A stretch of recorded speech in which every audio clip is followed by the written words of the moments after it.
This is an exceptional clip of Douglas Murray talking to Barry Weiss on our Honestly podcast.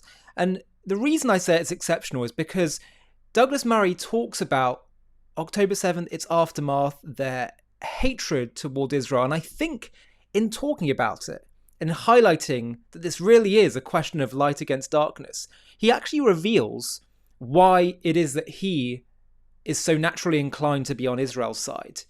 And I'll kind of let you just see what he says, how he analyzes the situation, Israel's resilience, how the world, if they had their eyes open correctly, would want to learn so much from Israel and in Israel's youth.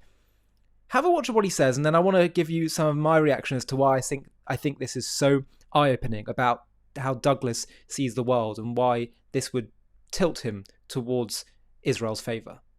Imagine that the Nova Party had taken place in New York. Imagine that at 6:30 in the morning, rockets started to land over your head.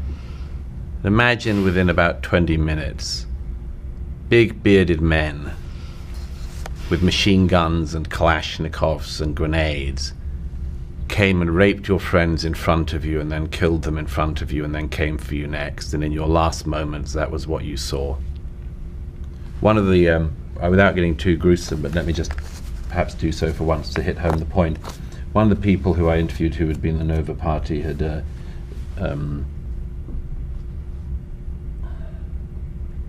said at one point that there was a young girl on her knees. One of the Hamas terrorists had killed her best friend in front of her. And they were debating whether or not they should take her into Gaza or kill her. And she was screaming, "Please don't kill me, please don't kill me." And they shot her through the face, and she was still shouting that when her face fell off. That's what these guys are. Does any student in America understand this, or can have any understanding that these people would do that to them? My just prayer is that they don't, that they're simply lacking in imagination. But if this happened to them, and if this happened to them and they, like the Nova survivors, came to New York for an exhibition about the Nova Party, and then they find in the streets of New York outside the exhibit American students and others chanting support for the people who did this to their friends, I don't know how some of these survivors, they're so brave, these young people, to still be going around the world telling their story. When they go around much of the world and they meet people they tell their story to, who are supporting the people who did it. This is a level of human evil I don't think that, human lack of empathy perhaps I can say, that is beyond my comprehension. Before we continue, I want to quickly share a really important message. Now that a ceasefire is in place, some people might think that Israel's pain is over. But anyone who's been following what's really happening knows it is not.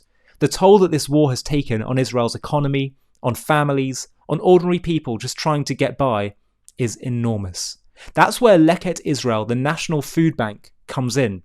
Leket rescues surplus, nutritious food, fresh produce from farmers, and hot meals from hotels, corporate cafeterias, even IDF bases, and delivers them to Israelis who can't afford a proper meal. Every week, they are feeding 415,000 people, including Holocaust survivors, soldiers, families, and children who should never have to go hungry. Even now, requests for help keep pouring in. Families who never thought they'd need food assistance suddenly do. If you've ever asked yourself, how can I really help Israel right now? This is one of the most meaningful ways. Just $180 provides 120 meals. So if you want to support, please just click the link below in the video description and stand with Leket Israel, helping feed the people who have given so much for the country that we all care about. I just want to say one other thing on that. We have seen something like this before. We saw it in the 60s and 70s when part of the left in Europe decided to take up the cause of the PLO. You know, very interestingly, one of the things about the Entebbe raid that people don't realize is that two of the hijackers were members of the German left. One of them used to live with former Foreign Minister Schroeder. And they had decided after World War II there was one thing they wouldn't be, which was they wouldn't be Nazis. And this is quite a good idea. It's a good orienting principle, you know. Don't be Nazis. But I just want to stress that even that isn't enough on its own, not with other moral cause to you, not with other things in your system. Because by the 60s, the PLO and all of those groups, some of the German left fell into that. And one of the things about the Entebbe hijacking, which is not well enough known, is that when the plane was landed in Uganda, the main hijacker, the German leftist, sorted out the passengers, Jews and non-Jews. Mm-hmm. Jews and non-Jews. Now, it wasn't just Israelis and non-Israelis. They got the American Jews into the line with the other Jews. And there was a man on the plane at Entebbe, one of several people on the plane who was a Holocaust survivor. And as he heard this German left-winger shouting orders to the Jews after the selection process, he showed his tattoo from the camp and said, "I had thought that people had changed." And the hijacker has been quoted by several people present as having said to that man, "I'm not a Nazi, I'm an idealist." We've seen these people before, but we've seen them off before. I wondered before we go to questions, you've met so many people in your time in Israel. You've talked to survivors, you've gone to jails where terrorists are being held, you've of course met with so many political leaders. You shared an image I don't think any of us will ever forget about what happened to the woman on her knees at the Nova Festival, and I think each one of us in this room has different images that we go back to. I wondered if you could give us a different kind of image, because one of the things you talked about when you recently won the Alexander Hamilton Award is you've said that your friends have commented to you that you've changed since October 7th. And the way that you've changed is that you're actually less pessimistic. Mm-hmm. So give us some reasons that you've left some of that pessimism behind, maybe through some people that you've met. Well, the real thing, is that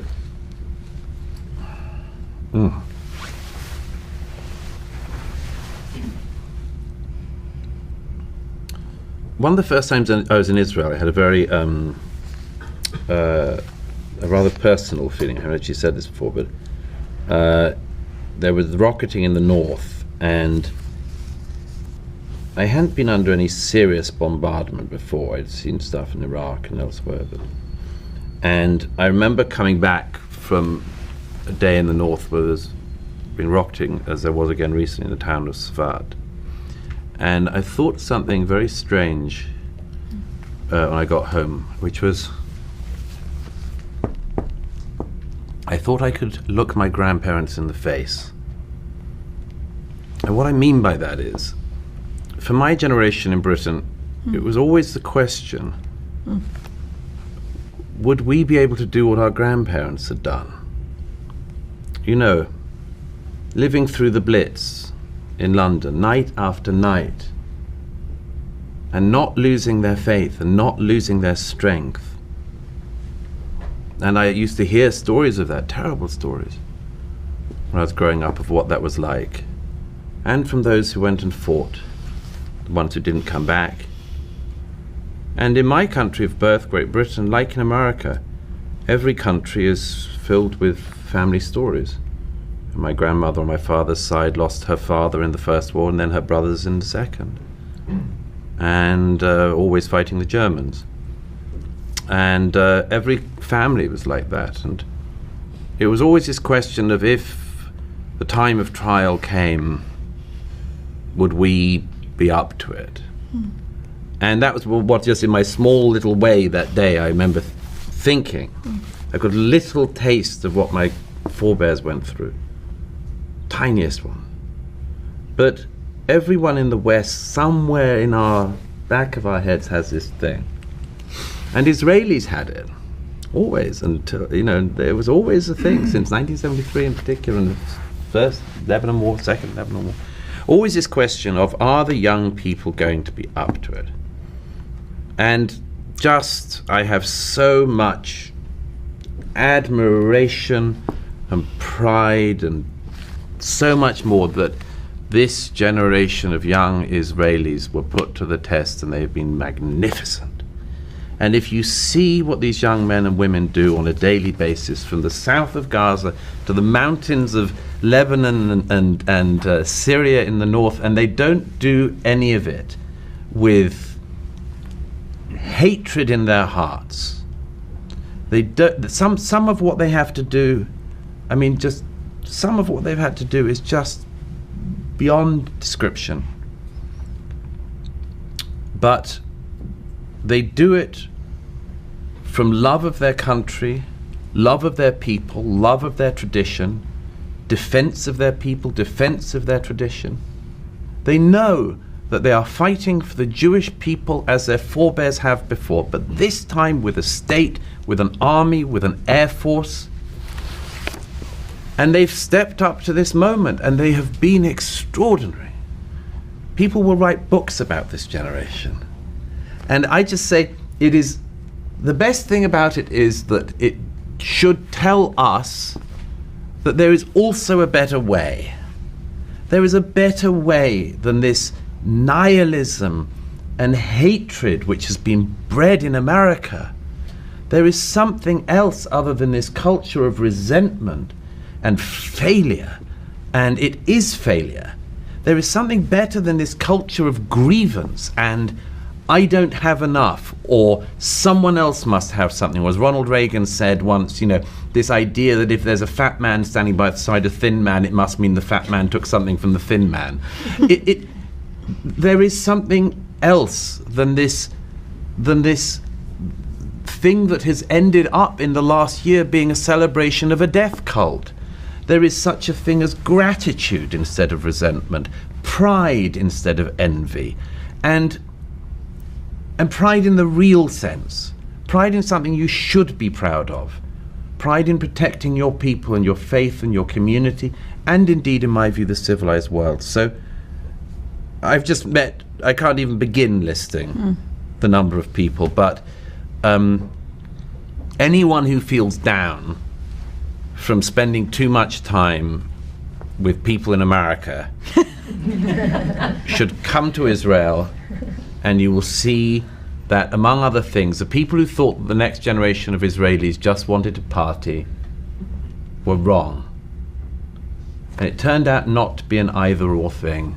You can fight for your country and your people, and you can still dance. And that's what they're showing. So it's just an amazing clip. And I think what Douglas was saying towards the end about that so much of the hatred towards Israel seems to stem from a culture of grievance, of envy, of hatred, of whatever is the opposite of gratitude, of ingratitude.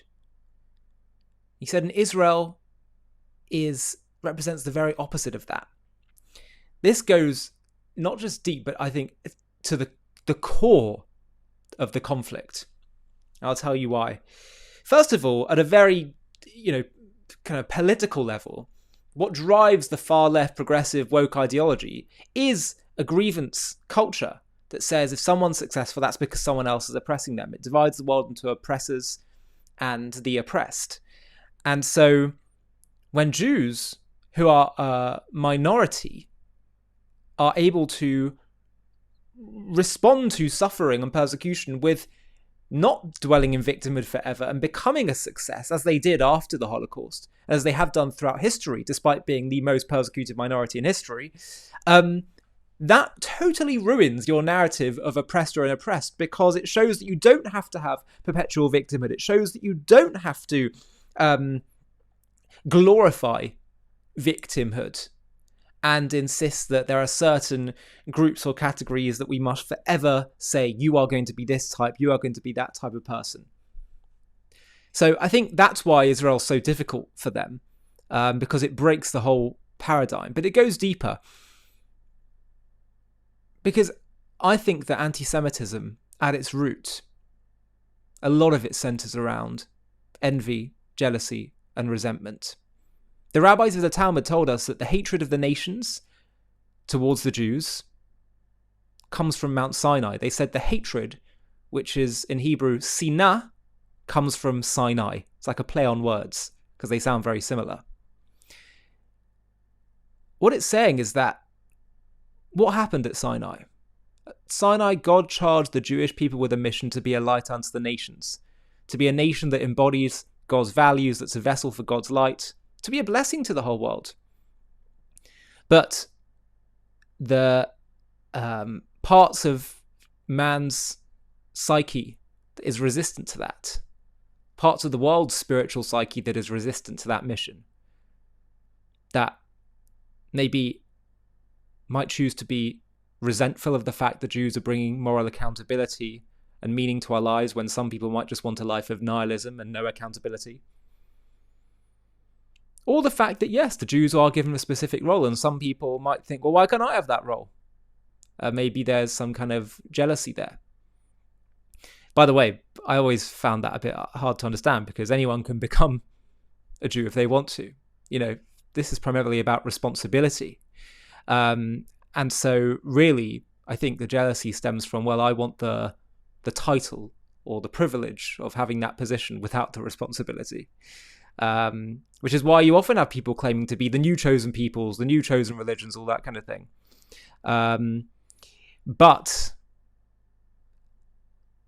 if that's what's going on at its core, then that means that the only solution to anti-Semitism is to replace that resentment and that jealousy with an embrace of the Jewish people's mission and the Jewish people's role in the world, and a pride with who they are, a pride in who you are. You know, you can say, well, I don't like the fact that you are this nation with a divine mission in this world. Or you can say, you know what, I'm so proud to be in this world in which I can, receive the blessing from God through the Jewish people, that I can partner with them, work with them, learn from them, and, be in this world in which there is a holy land and a holy nation, and I clearly must have a role and part to play in God's plan too. So it's all just a question of perspective. And the fact that Douglas Murray is so naturally inclined towards saying we need to have a world of gratitude, we need to have a world that is not about grievance, not about envy, but about being grateful for the things you have and who you are, and that being the center of your life, that I think naturally leans him towards being very much a friend and supporter and a vocal supporter of the Jewish people and Israel. So that's why I think this really gets to the heart of it.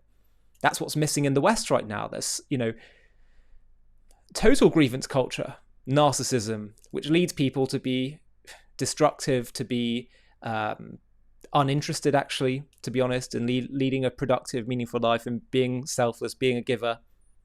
And Israel shows that when you give people a sense of meaning, as he's showing from their youth of today, even if life becomes harder than it is in the West, actually, on the contrary, you find that people have more of a zest for life, more of a sense of meaning, more of a sense of national unity, more of a sense of belonging to something, more of a zest for life. Precisely as he said, they carry the,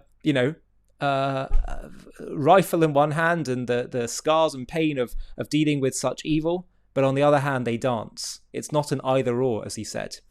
That also cuts to the core of the Jewish people's message, of Judaism's message, that says, choose life. Moses' final address to the Jewish people before he dies, he says, let me tell you about your history. You're going to have a very hard time. You're going to have exile, persecution, difficulty. And then he says, choose life. What does he mean? There's two elements of life. There's the quality of your existence and the quality of your life. Your existence is how comfortable you are. What happens to you? The quality of your finances, your health, even sometimes relationships, A lot of that can be out of your control. Then there's the quality of your life. What's your life? Life is what you do with the existence that you have, what you choose to give, what you choose to bring to the world, the impact your existence can make on the world around you. That's life. That's what we have control over. So Moses was saying, you're going to have a very difficult time with your existence, but it's temporary. Don't get too attached to it. It's not even in your control. So instead, focus on living. That's precisely what Douglas is saying. I think if we could have more people that could appreciate Douglas's emotional approach, I think it would do a lot of good. I think actually thinking about it, and I was talking to a rabbi about this just a few weeks ago, so much of anti-Semitism, it seems today, and maybe throughout history too, just comes down to certain, not even ideological views, but certain emotional holes that people have in their lives. And they take that out on the Jews. So forget Douglas's ideological convictions for a second. Just having an emotional orientation towards gratitude, towards embracing what you can do rather than what you're not able to do. I think if we could have more of that in this world, it really would change a lot of things for the better. A quick message before we finish. We have been lied to about the Palestinians from beginning till end. Have a watch of the trailer for our new documentary called The Invention of the Palestinians, How a Nation Was Invented to Destroy Another. And if you want to watch the full thing, just click on the link in the video description. The Palestinians. We have been told they are an ancient people fighting for their homeland which has been stolen from them. This narrative has fueled decades of conflict, painting Israel as an occupier of stolen land. But what if this identity is not of an ancient nation, but a modern, cynical invention? A political construct designed not to build a state, but to dismantle the Jewish one. In this JTV Plus documentary, we're going to uncover the truth behind the creation of the Palestinian identity, how it was forged in the fires of pan-Arabism, absent in historical records until strategically rebranded in the 1960s by leaders like Egyptian-born Yasser Arafat to rally global opposition against Israel. We'll trace its roots from the Ottoman era, where Palestine was a region without a distinct people, through the pre-1948 years of Arab rejectionism, before focusing on the pivotal shift of the 1960s, when Arafat declared we should now be known as Palestinians, inventing symbols like the flag to mask genocidal aims. This wasn't about self-determination, it was about exploiting refugees, suppressing true aspirations under Arab rule, and perpetuating a war to destroy Israel. Join us as we debunk the myths of an ancient Palestinian nation, expose the strategic manipulation, and reveal how this construct has hindered peace while fueling hate. Fair but firm, this is the story of an identity weaponized not for building a future, but for erasing one. To watch this JTV Plus documentary and access much more premium content, click on the link in the video description.